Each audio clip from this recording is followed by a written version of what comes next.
لہذا اس لحاظ سے اگر دیکھا جائے تو یہ بہت بڑی عظیم دعا ہے، جس میں بندہ صرف یہ نہیں مانگ رہا کہ مجھے آپ راستہ دکھا دیجئے، بلکہ یہ مانگ رہا ہے کہ مجھے راستے تک پہنچا دیجئے۔ یہ دعا سکھائی گئی ہے، اور اس دعا کے ذریعے یہ تسلی کا سامان ایک انسان کے لیے دیا گیا ہے کہ اگر اس کو صحیح راستے پر چلنے میں دشواری معلوم ہو رہی ہے تو وہ اس دشواری کو دور کرنے کے لیے اللہ تبارک و تعالی ہی سے رجوع کر کے یہ مانگے کہ اللہ تبارک و تعالی اسے سیدھے راستے پر پہنچا دے۔ لیکن اس کا مطلب ظاہر یہ نہیں ہے کہ آدمی صرف زبانی طور پر یہ دعا مانگ کر فارغ ہو جائے، نہ اس کا ارادہ ہو سیدھے راستے پر چلنے کا، نہ اس کے دل میں کوئی خواہش اور داعیہ ہو، اور نہ اس طرف وہ کوئی قدم بڑھائے، بلکہ بس صرف دعا مانگتا رہے کہ مجھے صراط مستقیم تک پہنچا دیجیے۔ یہ مطلب نہیں، اس لیے کہ اس کے معنی تو یہ ہوں گے کہ میں خود تو نہیں چاہتا اور نہ خود کوئی ہاتھ پاؤں ہلانے کی جرت کرتا ہوں، اللہ تبارک و تعالیٰ زبردستی مجھے صراط مستقیم پر لے جائیں۔ تو خوب سمجھ لینا چاہیے کہ اللہ تبارک و تعالیٰ کسی کو بھی زبردستی صراط مستقیم پر نہیں لاتے۔ چنانچہ قرآن کریم میں کئی جگہ اللہ تبارک و تعالیٰ نے یہ ارشاد فرمایا ہے، مثلا فرمایا کہ لا اکراہ فی الدین، کسی کو دین قبول کرنے کے لیے مجبور نہیں کیا جا سکتا۔ ایک اور مقام پر فرمایا انلزمکموہا وانتم لہا کارہون، کہ کیا ہم تمہیں زبردستی اس دین پر کاربند کر دیں جبکہ تم اس کو ناپسند کرتے ہو۔ ایک تیسرے موقع پر نبی کریم سرور عالم صلی اللہ علیہ وسلم سے خطاب کرتے ہوئے اللہ تبارک و تعالی نے فرمایا افانت تکرہ الناس حتی یکونوا مؤمنین، کہ کیا آپ لوگوں کو زبردستی کر کے مومن بنائیں گے؟ لہذا یہ آیتیں بالکل اس بات کی وضاحت کر رہی ہیں کہ اللہ تبارک و تعالی نے جب انسان کو یہاں دنیا میں بھیجا ہے تو اس کا کام یہ ہے کہ وہ اپنے ارادے، اپنے اختیار، اپنے شوق اور اپنے داعیے سے سیدھا راستہ اختیار کرے۔ مجبور کر کے، زبردستی کر کے کسی کو بھی نہ مسلمان بنایا جائے گا اور نہ مسلمان بنا کر اس کو سیدھے راستے پر لایا جائے گا۔ اس کے لیے سب سے پہلی شرط یہ ہے کہ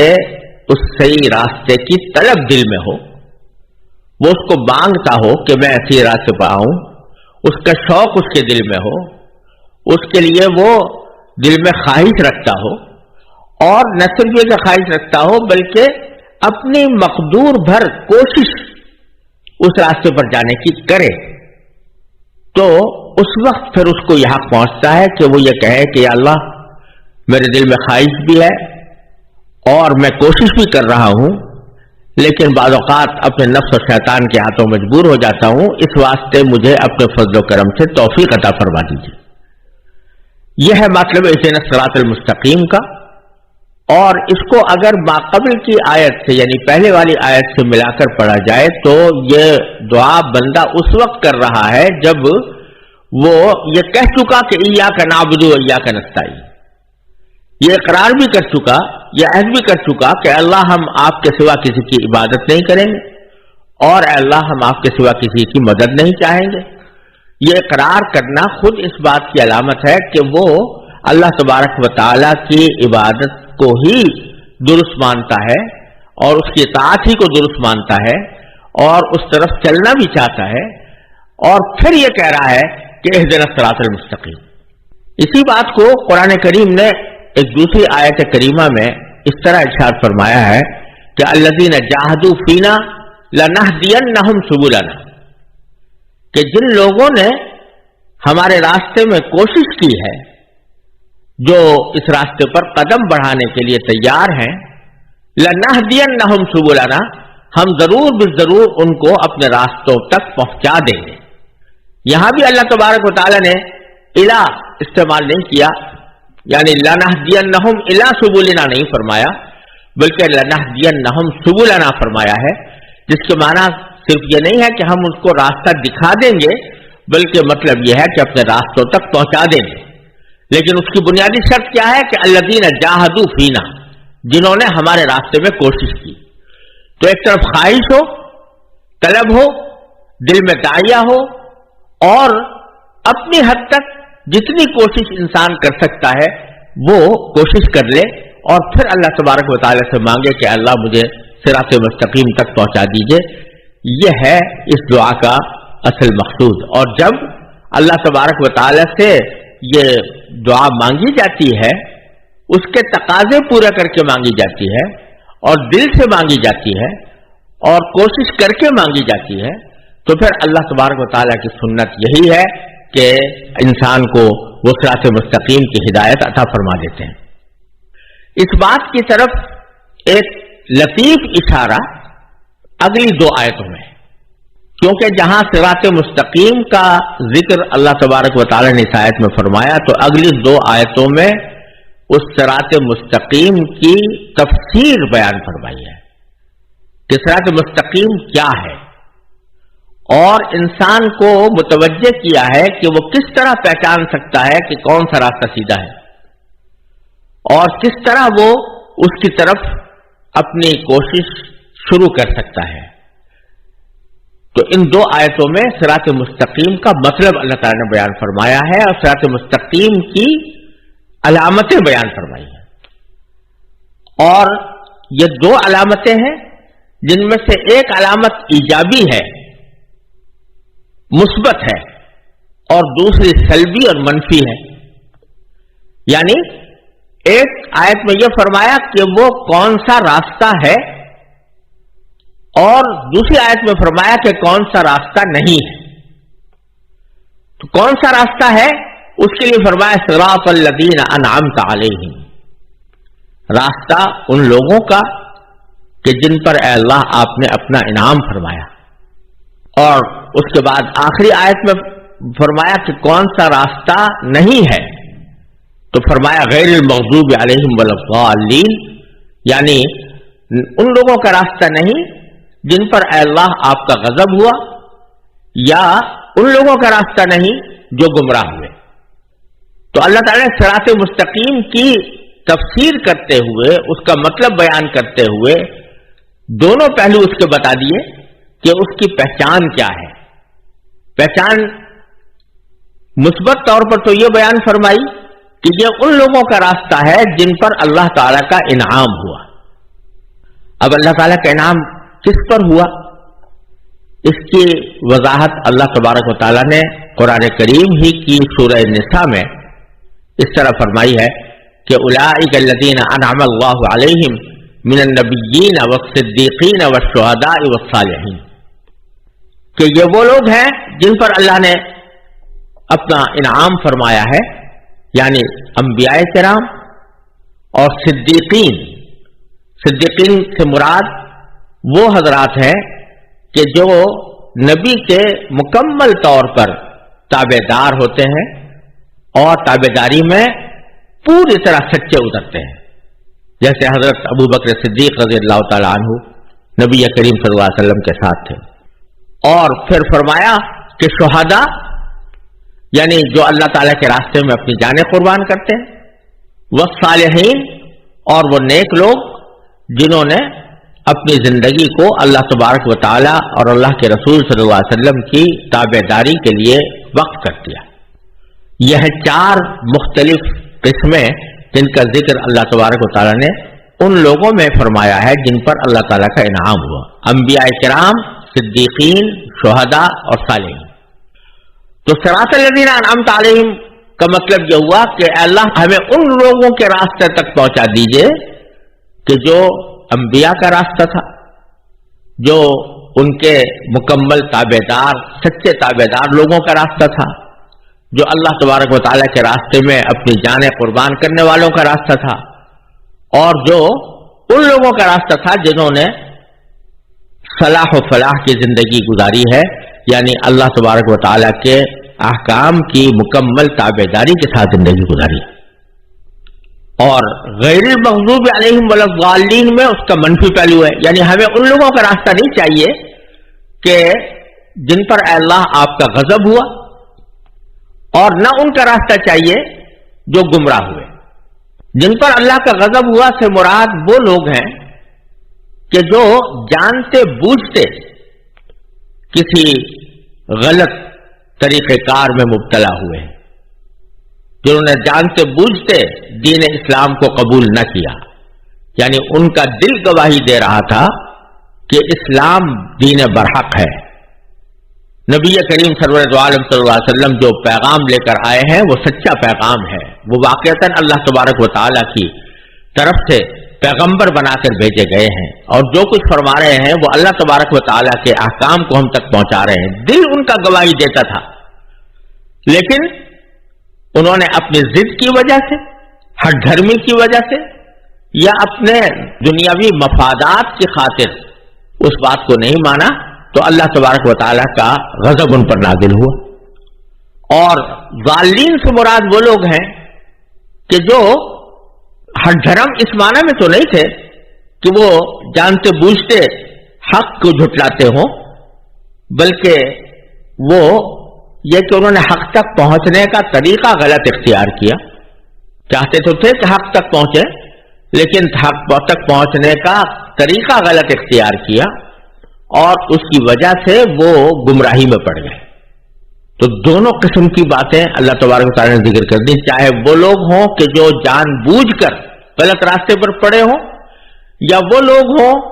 کہ جو بھٹک کر گمراہ ہو کر غلط راستے پر پڑ گئے ہوں۔ اے اللہ ہمیں ان کا راستہ نہیں چاہیے، راستہ ان کا چاہیے جن پر آپ کا انعام ہو۔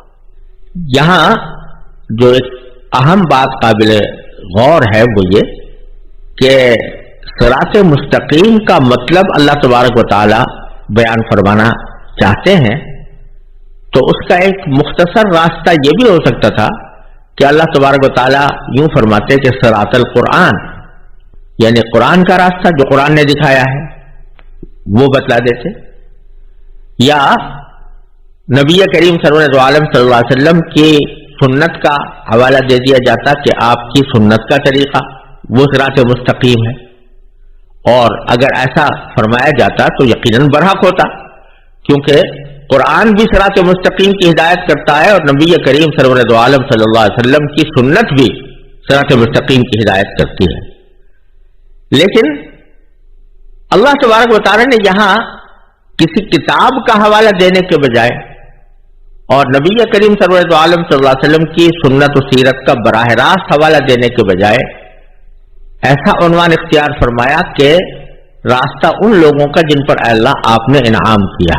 جس میں انبیاء کرام بھی آ گئے، صدیقین بھی آ گئے، شہداء بھی آ گئے، صالحین بھی آ گئے۔ اس میں بظاہر یہ ایک اہم ہدایت پوشیدہ ہے کہ کسی انسان کو ہدایت پر لانے کے لیے اور صحیح راستے پر گامزن کرنے کے لیے تنہا کتاب کبھی کافی نہیں ہوتی، کیونکہ کتاب سے ایک نظری علم حاصل ہوتا ہے، نظریاتی علم حاصل ہوتا ہے، لیکن اس علم پر عمل کس طرح ہو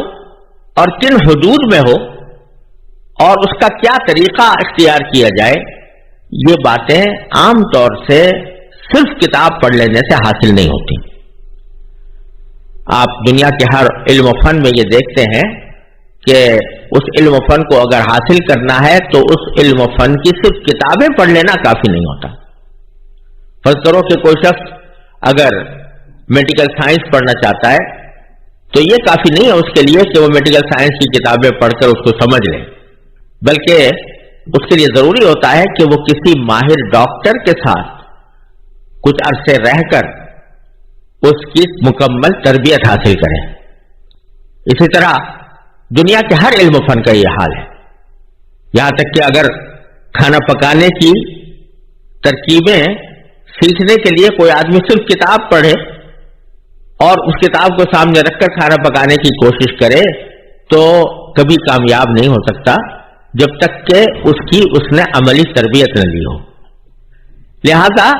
اس آیت کریمہ میں اللہ تبارک و تعالی نے یہ توجہ دلائی ہے کہ اگر صراط مستقیم کو جاننا چاہتے ہو، سمجھنا چاہتے ہو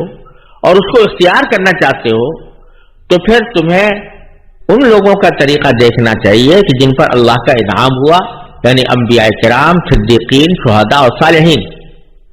انبیاء کرام علیہ الصلوۃ والسلام دنیا میں تشریف لائے اور اب نبوت کا سلسلہ بند ہو گیا، اور نبی کریم سرور دو عالم صلی اللہ علیہ وسلم آخری نبی تھے، لہذا آپ کی سنت کو دیکھنا ہوگا۔ صراط مستقیم کا مطلب سمجھنے کے لیے آپ کی سنت کو دیکھنا ہوگا، اور پھر اس سنت کو کس طرح عمل میں لایا گیا تو اس کے لیے صدیقین اور شہداء اور صالحین کے طرز عمل کو دیکھنا ہوگا۔ اور یہ ایک انسان کی فطرت ہے کہ اس کی تربیت میں صحبت کو بڑا دخل ہوتا ہے، اور صحبت کے ذریعے ہی انسان کی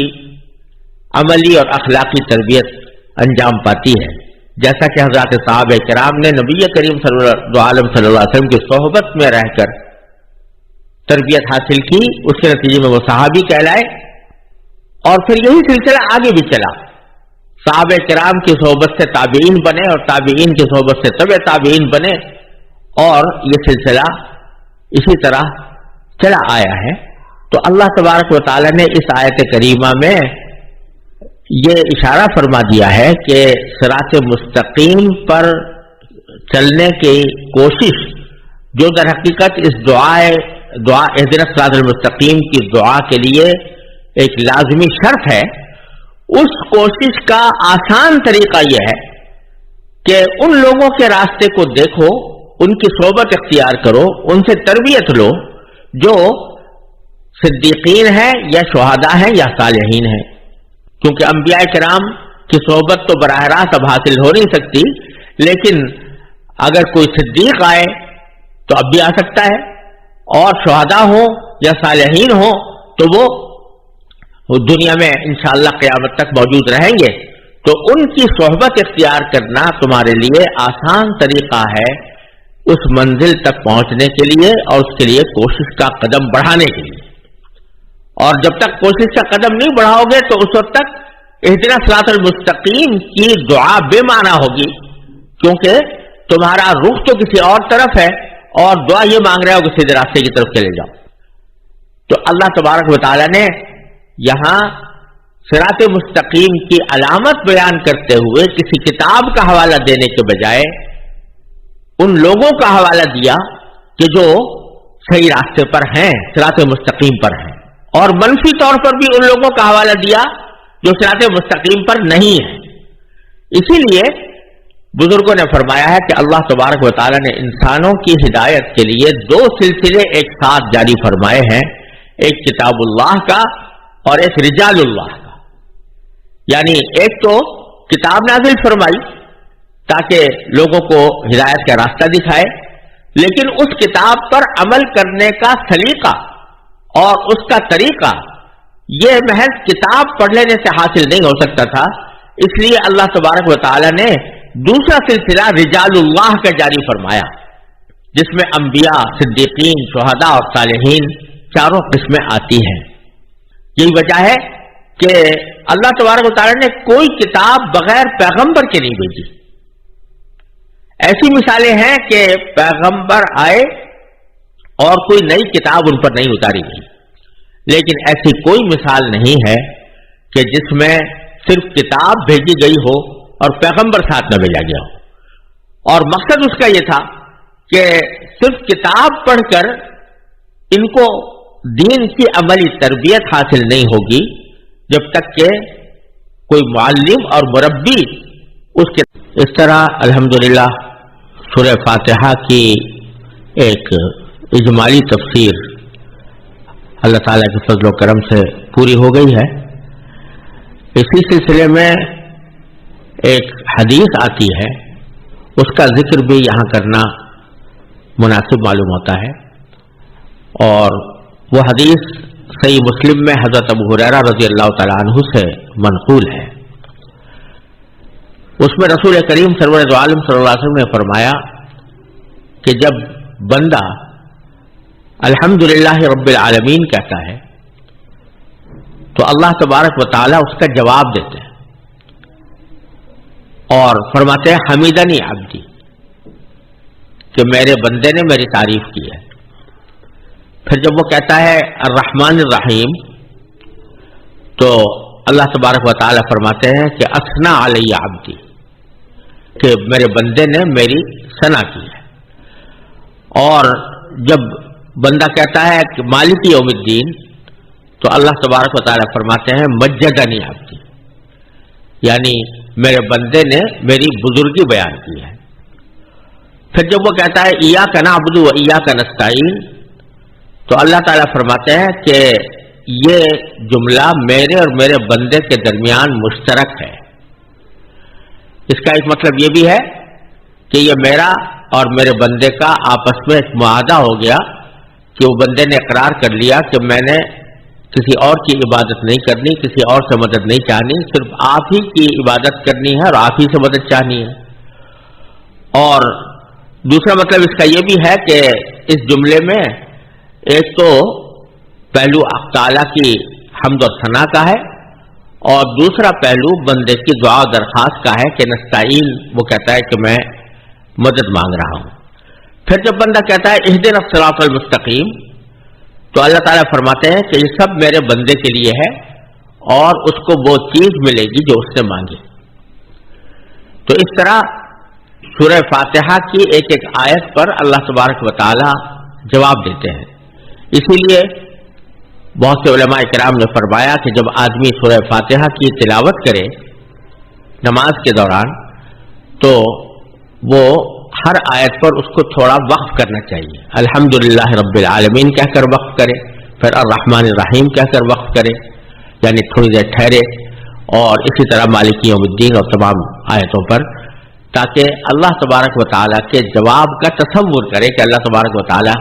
میرے اس درخواست کا یہ جواب دے رہے ہیں. اگر اس طرح سورہ فاتحہ کو پڑھا جائے اور نماز کے دوران اس کا تصور جمایا جائے تو انشاءاللہ اس کا مزید فائدہ حاصل ہوگا اور ایک لذت حاصل ہوگی. ایک آخری بات جو اس سلسلے میں عرض کرنی ہے وہ یہ کہ سورہ فاتحہ میں آپ نے یہ دیکھا کہ اللہ تبارک و تعالیٰ نے حمد سے اس کا آغاز کیا اور پھر ایاک نعبد و ایاک نستعین فرمایا اور پھر ایک دعا کی تلقین فرمائی کہ اے اللہ مجھے صراط مستقیم کی ہدایت عطا فرما. پھر صراط مستقیم کی تفسیر کر دی کہ ان لوگوں کا راستہ مراد ہے جن پر اللہ تعالیٰ کا انعام ہوا. اس طرح اگر دیکھا جائے تو جو بندہ اپنی اصلاح کی طرف قدم بڑھا رہا ہو اس کے لیے 3 اہم کام اس سورہ فاتحہ میں